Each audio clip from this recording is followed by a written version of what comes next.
अस्सलाम वालेकुम, आप सबको मैं वेलकम करता हूं हमारे MS एक्सेल कोर्स की एक और नई क्लास में। आज हम पढ़ने जा रहे हैं व्यू टैब के बारे में।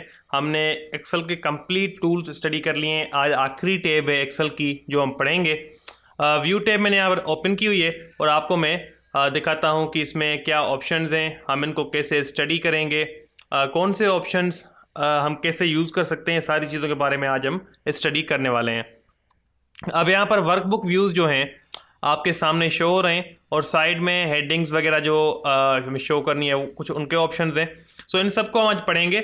आपको मैं बता दूं कि एक्सेल जो है कोर्स इस सैटरडे को एंड हो जाएगा। वैसे तो हमारी सैटरडे को क्लास नहीं आती, पर सैटरडे को क्लास आएगी और ये 3 क्लासेस थोड़ी लंबी क्लासेस आएंगी, बल्कि 2 क्लासेस जो होंगी फ्राइडे और सैटरडे को थोड़ी सी लंबी होंगी और ये कोर्स यहाँ पर एंड हो जाएगा। उसके बाद कुछ टाइम बाद हम एक्सेल के एडवांस ट्यूटोरियल लाएंगे जिसमें आपको VBA मैक्रोज वगैरह भी सिखाए जाएंगे। पर फिलहाल एक्सेल के बेसिक कोर्स पर हम इसको एंड कर रहे हैं और फिर एडवांस के लिए हम एक स्पेशल कोर्स अलग से बनाएंगे बाद में। अभी इस कोर्स के एंड होने के बाद जल्द ही हमारे इस चैनल पर वेब डेवलपमेंट का कंप्लीट कोर्स स्टार्ट होगा, तो उसमें आपको एनरोल होना तो आप हमसे व्हाट्सएप पे कांटेक्ट कर सकते हैं। हम आपको उसमें एनरोल कर देंगे और आपको हमारा व्हाट्सएप नंबर मिल जाएगा। आपकी इस वीडियो के आपको लास्ट में हमारा व्हाट्सएप नंबर आपको मिल जाएगा। तो चलिए स्टार्ट करते हैं। यहाँ पर आपके पास सबसे पहले वर्कबुक व्यूज़ में नॉर्मल व्यू है। उसके बाद आप पेज ब्रेक व्यू पे क्लिक करते हैं तो आपके पास पेज ब्रेक व्यू हो जाता है। बेसिकली ये पेजेस को प्रिंट के लिए सही करने में काम आता है। आप अगर पेज लेआउट में अगर आप मेरी क्लास थी पेज लेआउट की, वो अगर आपने देखी होगी तो आपको पता होगा कि पेज ब्रेक व्यू किस लिए होता है। मैं अगर इसमें कुछ डेटा लिख दूँ 2-3 पेजेस में, तो आपको ईजिली मैं समझा पाऊँगा कि पेज ब्रेक व्यू किस काम आता है। अब हम पेज ब्रेक व्यू पे क्लिक करते हैं, हमें इस तरीके से कुछ डेटा शो करता है। अब जितना पेज हमें साइज़ रखनी है पेज की प्रिंट आउट के लिए, हम उतनी साइज़ यहाँ पे रख सकते हैं उन पेजेस की और फिर हम प्रिंट आउट ईजिली निकाल सकते हैं। नॉर्मल में ये है। अगर इसको डिटेल में समझना है तो पेज लेआउट वाली क्लास जाके देखें। उसके बाद पेज लेआउट है, इस पर आप क्लिक करते हो तो आपको हेडर और आपके पेजेस के फुटर शो होते हैं। तो ये भी एक पेज लेआउट क्लास में ही मैंने आपको बताया था कि हेडर फुटर क्या होते हैं, यहाँ से आपके हेडर फुटर लगते भी हैं। सो बहरहाल मैंने ये पूरी चीज़ें बताई हुई हैं ऑलरेडी। आप जो भी चीज़ हेडिंग में डालते हो वो हर पेज पे प्रिंट होगी और जो आप यहाँ पर नीचे डालोगे फुटर में वो भी हर जगह पे प्रिंट होगी। तो ये डिफरेंट व्यूज़ हैं आपकी शीट को देखने के लिए। हम नॉर्मल लेआउट को यूज़ करते हैं। अब उसके बाद एक कस्टम व्यू। कस्टम व्यू आपको फॉर एग्जांपल जूम कितना अच्छा लगता है एक्सेल पे काम करने के टाइम कितना जूम आप प्रेफर करते हैं। फॉर एग्जांपल मैं प्रेफर करता हूँ 250 जूम, तो मैं इसको सेव कर सकता हूँ कस्टम व्यू में जाके। इसको मैं ऐड कर दूँ और लिखता हूँ नाम 250। ये नाम इनवैलिड बता रहा है तो मैं इसको ABC दे देता हूँ और ओके कर देता हूँ। तो अब मुझे जब भी चाहे मेरा कितना भी जूम हो, कम जूम हो, पर मैं जब भी इस व्यू में वापस जाना चाहता हूँ तो मैं कस्टम व्यू में जाऊँगा, इसको जस्ट शो पे क्लिक करूँगा तो मेरा जितना जूम था उतना हो जाएगा। और उसके बाद है ग्रिड लाइन। तो ये जो सेल्स के बाहर आपकी लाइंस शो हो रही हैं, अगर आप उनको ख़त्म करना चाहें तो इससे टिक हटा दें, आपकी ग्रिड लाइन ख़त्म हो जाएंगी। उसके बाद है फॉर्मूला बार। फॉर्मूला बार से आप टिक हटाएंगे तो आपकी फॉर्मूला बार गायब हो जाएगी और अगर टिक रखेंगे तो ये बार वापस आ जाएगी। उसके बाद है हेडिंग। हेडिंग आपके पास मौजूद है। यहाँ पर ये जो आप कॉलम्स की हेडिंग देख रहे हैं ABCD, या फिर राइट में रोज़ के नंबर देख रहे हैं, अगर इनको हाइड करना है तो टिक हटा दें, ये हाइड हो जाएंगी। टिक लाएंगे तो ये वापस आ जाएंगी। उसके बाद है जूम। सो बेसिकली अब जूम का जो ऑप्शन है इस पर आप अगर क्लिक करते हैं तो आप कितना जूम करना चाह रहे हैं एक्सेल को, ये आपको नीचे स्लाइडर भी मिल रहा है जूम का, तो आप इधर से भी जूम कम वगैरह कर सकते हैं। और अगर आप इधर से जूम करना चाहें तो इधर से भी कर सकते हैं 200, 100, या इधर लिख भी सकते हैं जूम अपने यहाँ जितना आपको चाहिए। जैसे मैं कहूँ मुझे 230 चाहिए तो मैं लिख के ओके करता हूँ, उतना जूम हो जाएगा।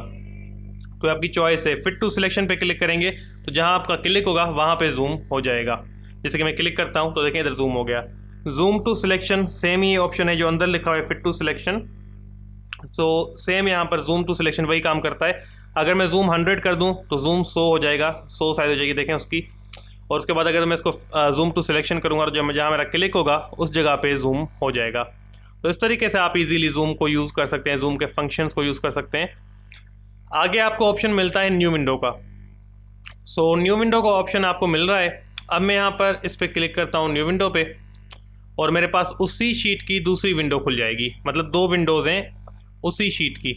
अगर मैं इनको अरेंज करना चाहूँ आपस में तो यहाँ से अरेंज पे क्लिक करूँगा और ये पूछ रहा है किस तरीके से अरेंज करना है। मैं कहता हूँ इनको कास्केड कर दो, तो ये कास्केड स्टाइल में मेरे पास आ गई। अगर मैं इनको साइड बाय साइड कर दूँ, व्यू साइड बाय साइड, तो ये साइड बाय साइड स्टाइल में आ जाएंगी।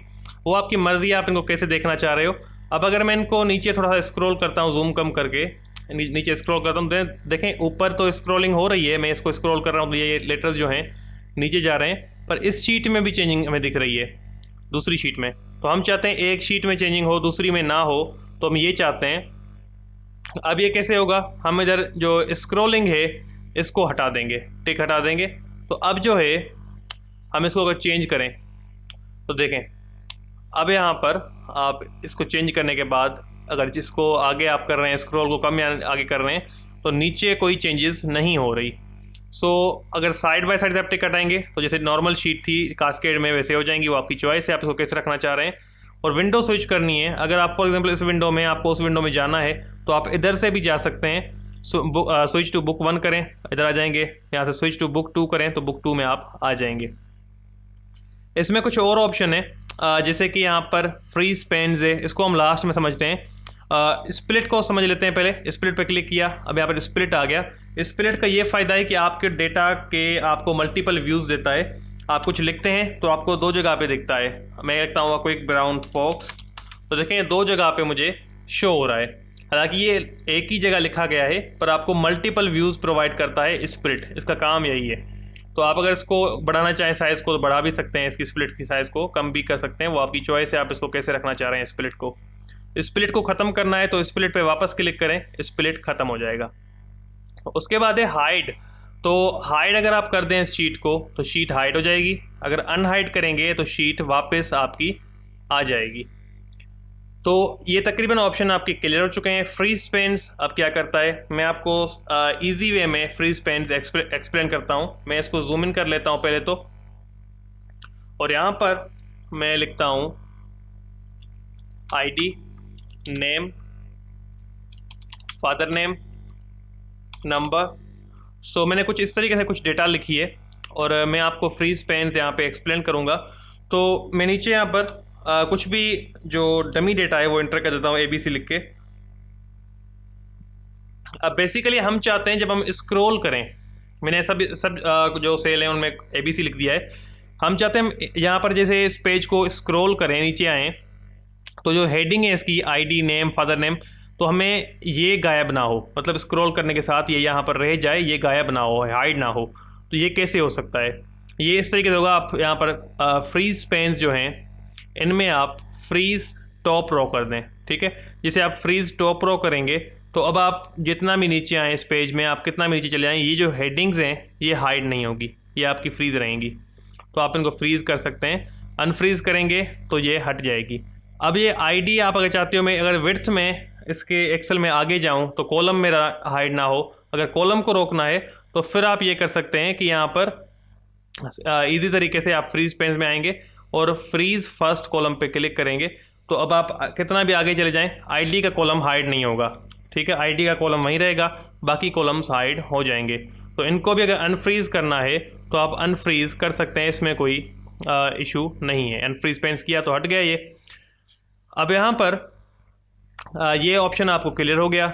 अब एक ऑप्शन बाकी रहता है मैक्रोज। तो देखिए मैक्रोज वैसे तो एक बहुत बड़ा ऑप्शन है, VBA मैक्रोज वगैरह, पर मैक्रोज का मैं इन शॉर्ट आपको इंट्रो दे देता हूँ। इस पर डिटेल वीडियो हम लाएंगे, वो आपको बहुत काम आएगी। फ़िलहाल हम उस एडवांस ट्यूटोरियल्स में नहीं जा रहे, वो हम आगे पढ़ेंगे, जल्दी उसके ट्यूटोरियल लाएंगे एक्सेल के। पर फिलहाल के लिए आप एक्सेल बेसिक्स को समझें। सो अगली 2 वीडियोज़ में आपको कुछ तो हम बताएंगे पर फुल्ली एडवांस अभी नहीं जा रहे। तो यहाँ पर आपको मैक्रोज का मैं इन शॉर्ट ओवरव्यू दे देता हूँ। मैक्रोज देखें, मैं रिकॉर्ड मैक्रो पे क्लिक करता हूँ, मैंने ओके किया। अब मैं इसमें कुछ लिखता हूँ डेटा ABC, मैं लिखता हूँ यहाँ पर 1 2 3 XYZ, ये मैंने डेटा लिखा। अब मैं इस रिकॉर्ड को यहाँ से स्टॉप रिकॉर्डिंग करता हूँ। अब मैंने इसको डिलीट कर दिया। अब मुझे जब भी जितने टाइम भी बाद भी ये रिकॉर्डिंग वापस, मतलब ये टेक्स्ट मुझे वापस लाना हो, मैं व्यू मैक्रो में जाऊँगा और रन कर दूंगा तो ये टेक्स्ट वापस आ जाएगा। ये एक एग्जाम्पल था इस मैक्रो का। मैक्रो का काम बहुत काम है, मतलब बहुत बड़ी चीज़ है, पर इसको हम अभी के लिए सिर्फ यहाँ पर रख रहे हैं, आगे हम बहुत कुछ इसमें देखने वाले हैं। देखें उसके बाद मैंने आपको हेल्प मैं आपको बता देता हूँ। हेल्प टैब जो होता है, आप यहाँ से कांटेक्ट कर सकते हैं माइक्रोसॉफ्ट की सपोर्ट के साथ। अगर आपको कोई इशू है, कोई आपका माइक्रोसॉफ्ट के साथ ऑफिस में वर्क नहीं कर रहा है, आप मतलब आपके ऑफिस जो है प्रॉपर वर्क नहीं कर रही, कोई भी आपको इशू है, तो आप माइक्रोसॉफ्ट वालों के साथ डायरेक्टली कांटेक्ट कर सकते हैं। आपको कोई भी इशू आपका कोई भी इशू होगा तो वो आपका सॉर्ट आउट कर देंगे।